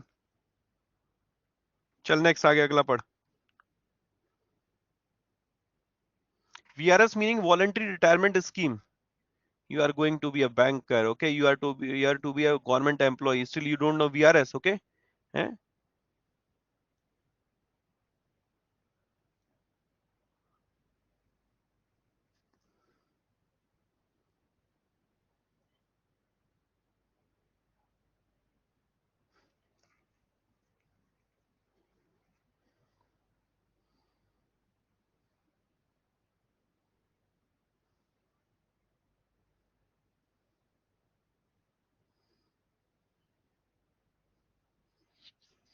Sir मेरे पापा BSNL में, उन्होंने 2019 में VRS लिया। लिया कि दिलवाया गया? ये पूछ के अंकल से पूछो यार।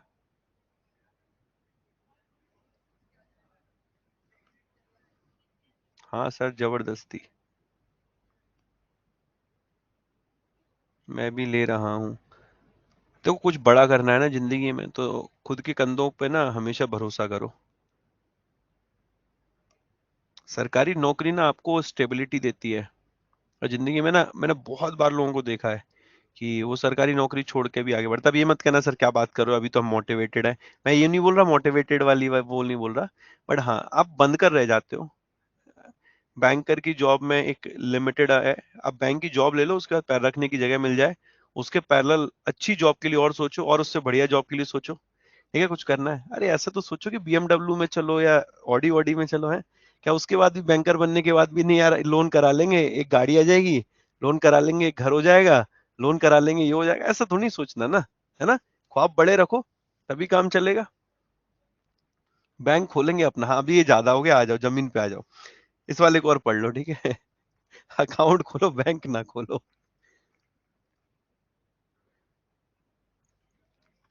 इस वाले और पढ़ लो जरा।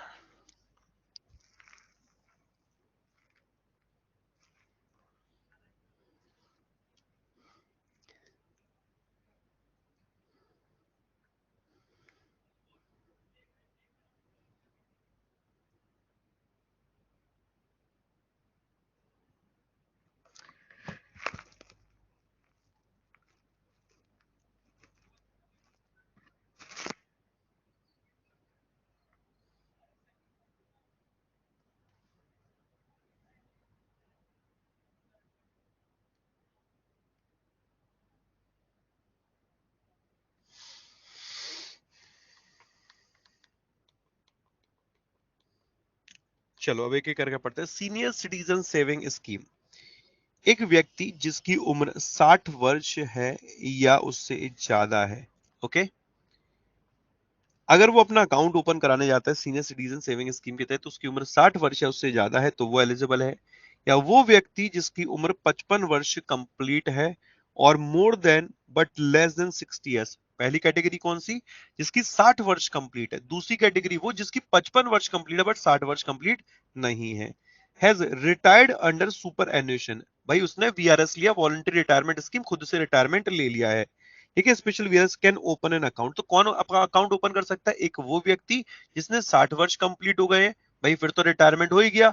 या एक व्यक्ति जिसका रिटायरमेंट नहीं हुआ बट उसने खुद से रिटायरमेंट ले लिया 55 साल के बाद का और 60 वर्ष से पहले का। ये दो व्यक्ति एलिजिबल बनते हैं इसके लिए। तीसरा, वो रिटायर्ड पर्सनल जो कि डिफेंस सर्विसेज में रहे हैं, वो यहां पर अकाउंट ओपन कर सकते हैं at the age of 50 years, okay. उनके लिए बोल दिया। तीसरी एक और कंडीशन आ गई यहां पर कि वो डिफेंस पर्सनल जिनकी उम्र 50 वर्ष कंप्लीट है, वो यहां पर एलिजिबल बनेंगे। तो कौन एलिजिबल है, ये पॉइंट क्लियर हो गया। एक्सक्लूडिंग सिविलियन डिफेंस एम्प्लॉय वो हटा दो। ठीक है, ये क्लियर हो गया कौन कौन एलिजिबल है। नेक्स्ट आगे, अ डिपॉजिटर में ओपन एन अकाउंट इंडिविजुअली और ज्वाइंटली। मतलब इकले भी कर सकते हो और दुकले भी कर सकते हो अकाउंट को ओपन। ऐसे बंदी कर दो, रिफ्लेक्शन आता है। हाँ, एक स्लो म्यूजिक चला दिया करो यार, बैकग्राउंड में चलता रहे। हाँ ऐसे करके तो बड़ा बढ़िया लगेगा। चलो next, account can be close after expiry of 5 year. Account कब क्लोज हो सकता है? After expiry of 5 year from the date of opening account. Account open होने के कितने साल बाद अकाउंट क्लोज कर सकते हैं आप? 5 सालों के बाद। क्लियर है? कौन एलिजिबल है? पॉइंट नंबर 1, जिसकी उम्र 65 वर्ष कंप्लीट है। Okay fine. प्रशांत क्लियर है? नो 60 है, जिसकी उम्र 60 वर्ष कंप्लीट है। ओके दूसरा केस, जिसकी उम्र 55 वर्ष से ज्यादा बट 60 वर्ष नहीं हुए, उसने वीआरएस लिया है। ओके तीसरा कौन है? तीसरा कौन है? जिसकी उम्र 50 वर्ष कंप्लीट है, डिफेंस पर्सनल वाला। ओके उसके बाद यहां पर आगे बोला कि डिपॉजिटर अकेले भी कर सकता है, दुकेले भी, और अकाउंट कब क्लोज होगा? ओपनिंग होने के 5 साल बाद। डिपॉजिटर में extend account further period of 3 years, मतलब 5 साल के लिए अकाउंट ओपन होगा या 5 से 3 साल मतलब 8 सालों के लिए। यही तो दो कैटेगरी है।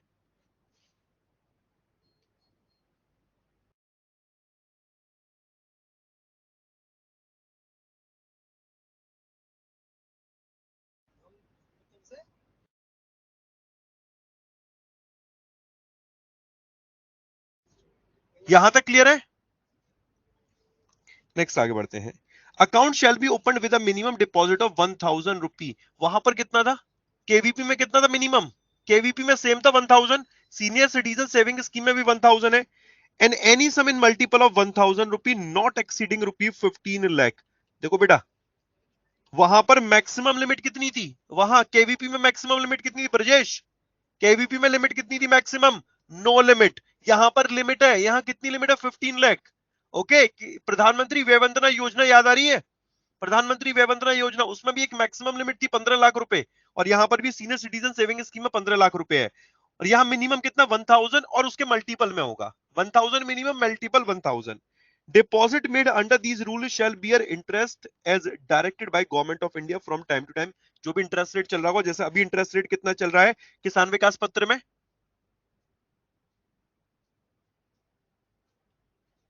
7.4। बेटा मैंने किसान विकास पत्र पूछा 6.9। और जो सीनियर सिटीजन सेविंग स्कीम है इसमें कितना है? 7.4%। ये दोनों याद रखना, परसेंटेज पूछे गए थे। अभी एक एग्जाम हुआ था उत्तर प्रदेश में हुआ था, उन्होंने अभी रिसेंट में चालू किया है। ठीक है रिसेंट में उन्होंने चालू किया था, एक एग्जाम था उसमें ये पूछी गई थी, रेट ऑफ इंटरेस्ट ही पूछी गई थी। वो कॉमन एग्जाम उन्होंने कर दिया उसमें। If interest payable every quarter is not claimed by account holder, such interest shall not earn additional interest. इसका मतलब क्या है?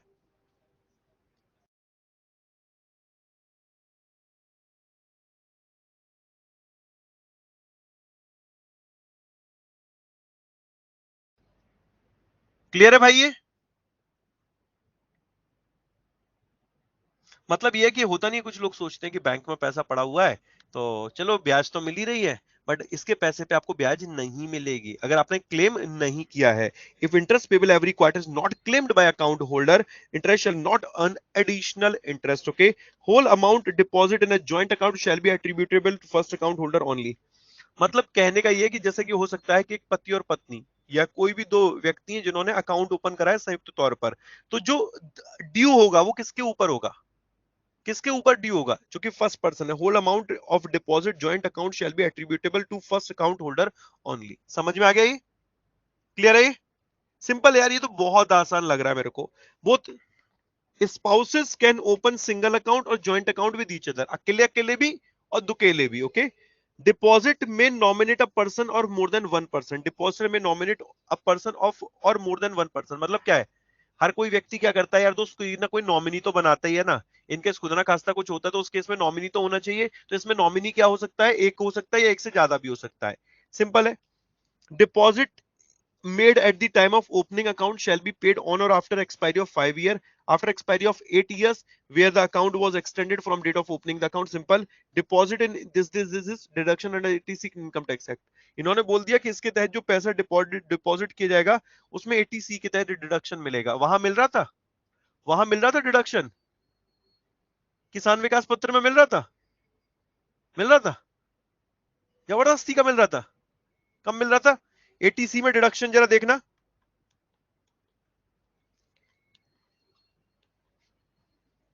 Withdrawal are exempted from TDS था 80C में। 80C में डिडक्शन मिल रहा था क्या? नहीं मिल रहा था ना। 80C में इन्वेस्टमेंट लिखा है ना, no deduction under section 80C।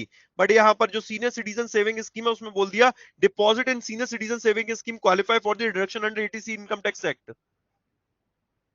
Clear है? टफ है क्या यार? एक बार पढ़ लो इसे और।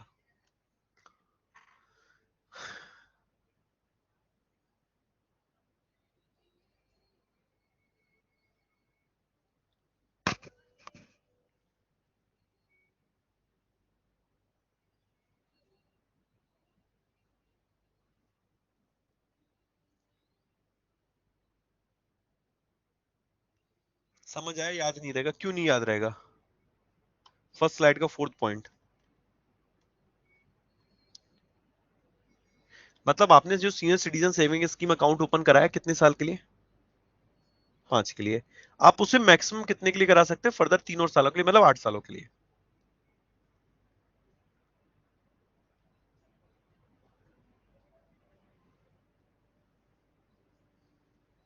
क्लियर है ब्रो?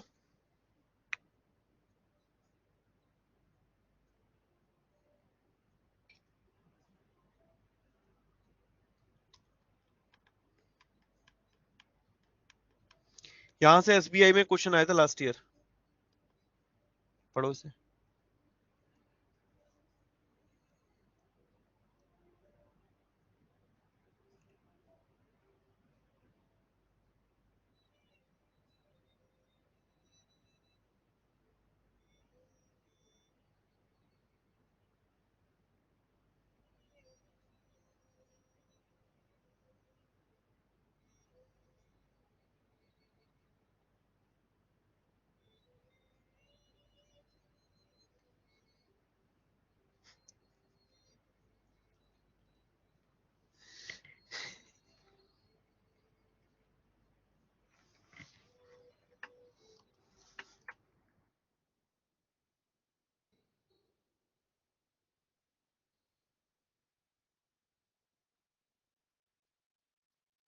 नेक्स्ट वाला पढ़ो।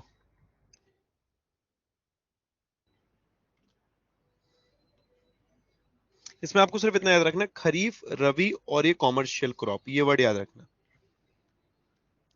प्रीमियम का रेट पूछा था कि जैसा जो फार्मर्स है ना, उनको उनकी जो फसल है उसके लिए यहाँ पर कहा कि यार हो सकता है कि जो फार्मर हैं जो फसल कर रहे हैं, अब गेहूं किया, नहीं है भाई होर्डिंग कर, मतलब कहीं पर कोई वेयर हाउस वगैरह में रखने के लिए जगह नहीं है, उनकी फसल खराब हो गई, उन्होंने फसल की है, या इवन किसान जो भी करते हैं मेरे भाई, जो भी फसल बोते हैं, कहीं ना कहीं हो सकता है कि मौसम की वजह से, हो सकता है कीटनाशक की वजह से उनकी फसल बर्बाद हो जाए, तो क्यों ना उनको इंश्योरेंस की सुविधा दे दी जाए कि अगर वो इंश्योरेंस करा लेते हैं, ओके, अगर वो इंश्योरेंस करा लेते तो उनका क्या होगा, जो लॉस होगा वो कम हो जाएगा।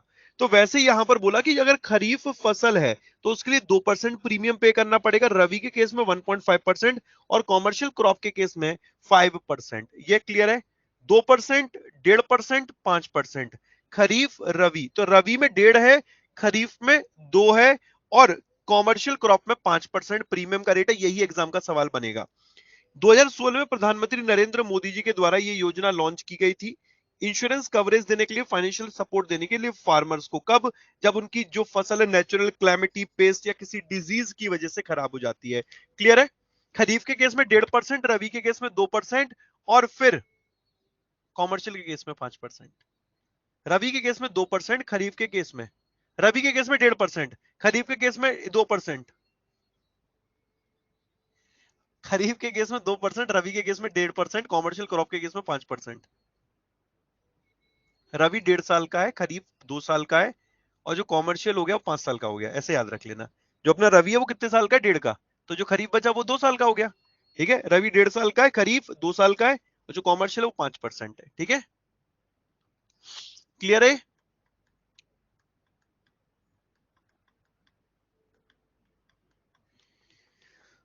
लास्ट से लास्ट ईयर एक क्वेश्चन आया था एग्रीकल्चर इंफ्रास्ट्रक्चर फंड से, यार इसको पढ़ो।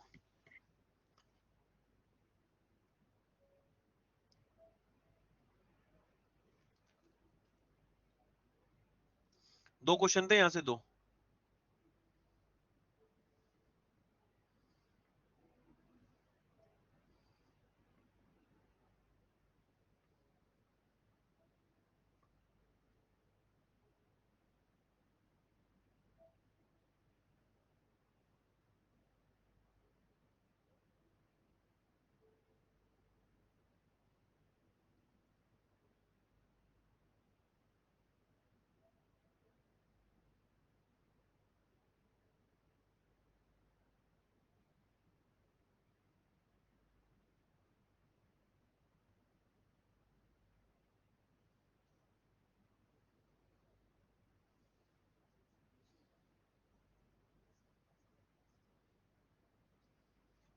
डन, इस वाले पेज को पढ़ो।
अच्छा, लास्ट से लास्ट टाइम एसबीआई किस किसने दिया था?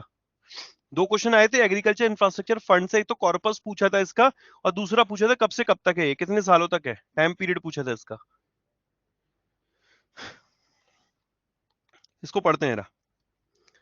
जो बैंक और फाइनेंशियल इंस्टीट्यूशन है उनको बोला है कि आपको इन सभी को 1 लाख करोड़ रुपए देने हैं।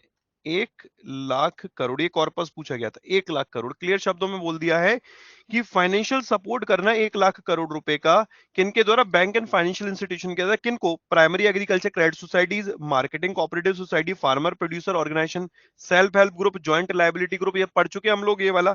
Farmer multipurpose cooperative societies, okay, agri entrepreneurs, इन सभी के लिए क्लियर बोला है कि इनको हमें 1 लाख करोड़ रुपए तक का लोन देना है। ड्यूरेशन जो रखा था वो था 2020 से लेकर 2029 तक। समझ में आया? ये ड्यूरेशन पूछा गया 2020 से लेकर 2029 तक, 1 लाख करोड़ रुपए का टारगेट रखा गया है। अब इसमें क्या बोला है कि जो loan will be disburse in 4 year starting with sanction of, पहले साल में 10,000 रुपए, फिर आने वाले सालों में 30,000, 30,000, 30,000, तीन तीन सालों में 10,000, 30,000, 30,000, 30,000, टोटल मिलाकर कितना होगा? 1 लाख करोड़ का। ओके। जो मॉरेटोरियम होगा for repayment may be vary subject to minimum 6 month and maximum 2 years. Moratorium का मतलब क्या होता है? अभी आप लोगों ने कोविड का वक्त सुना होगा, तो आरबीआई ने क्या बोला था कि बेटा मॉरेटोरियम वर्ड काफी यूज किया था। मॉरेटोरियम मतलब ये होता है कि आपको उस दौरान जो इंस्टॉलमेंट है, ओके, उस दौरान एक वक्त हो गया मॉरेटोरियम पीरियड, उस दौरान आपको इंटरेस्ट पे करनी है, इंस्टॉलमेंट पे नहीं करनी। तो क्या इंस्टॉलमेंट माफ हो जाती है? क्या इंस्टॉलमेंट माफ हो जाती? नहीं, इंस्टॉलमेंट आपकी एक्सटेंड हो जाती है। ओके। तो moratorium for repayment may vary subject to minimum 6 month का मोरेटोरियम मिल सकता है और मैक्सिमम 2 साल का। समझ में आ गया? Loan will have interest subvention of 3%, ब्याज पर छूट मिलेगी 3% की, मैक्सिमम 2 करोड़ की छूट हो सकती है।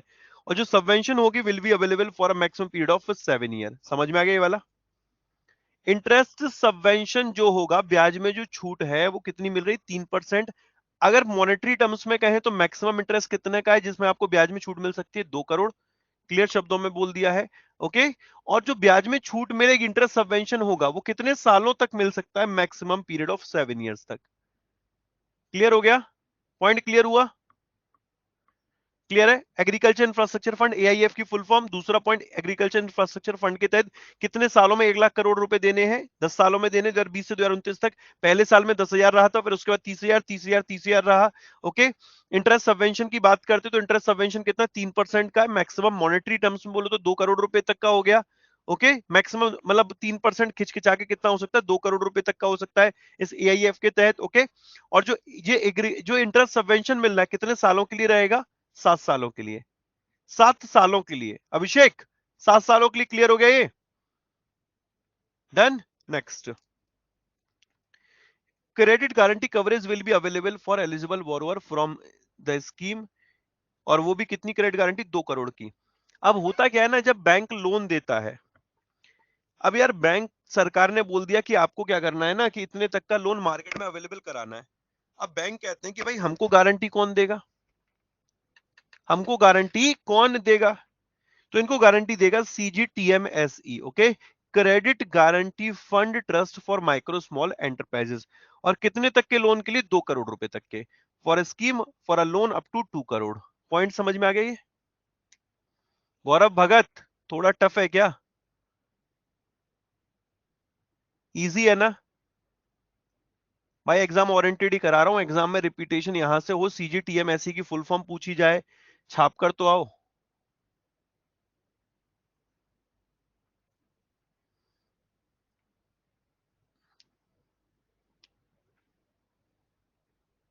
कोई दिक्कत?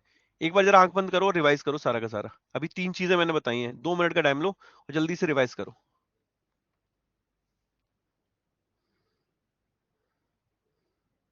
बिना नोट्स ओपन करे देखो उसे कितना रिकॉल कर सकते हो।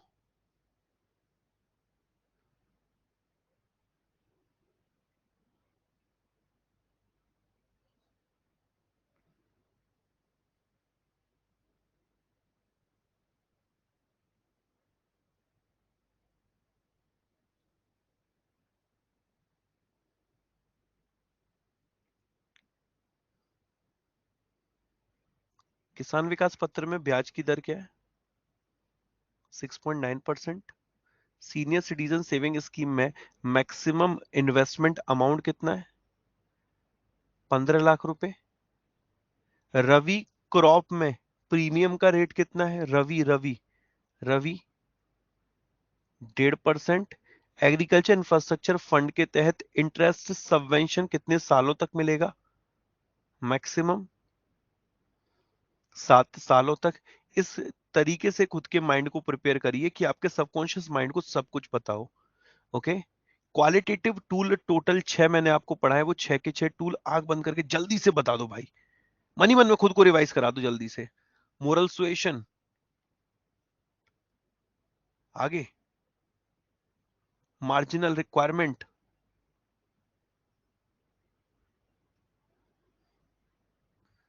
प्रियंका में हमारे साथ पढ़ लो, आप भी बोल लो 2-4 बार।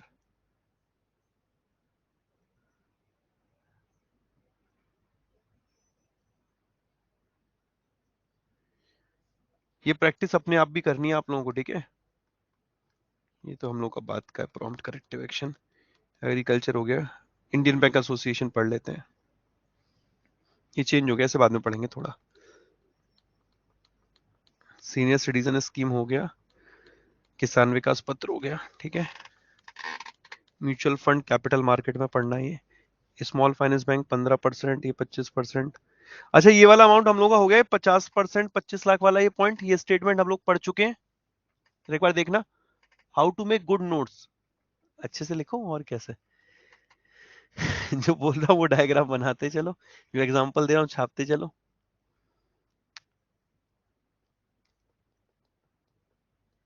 चलो इसे भी पढ़ लेंगे।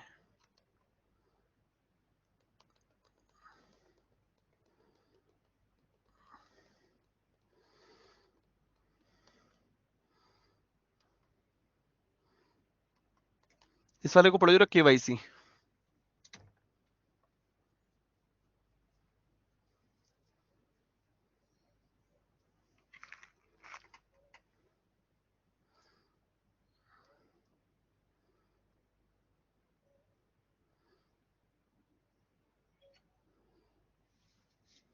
इसने आंख बंद करके क्या कर रही है?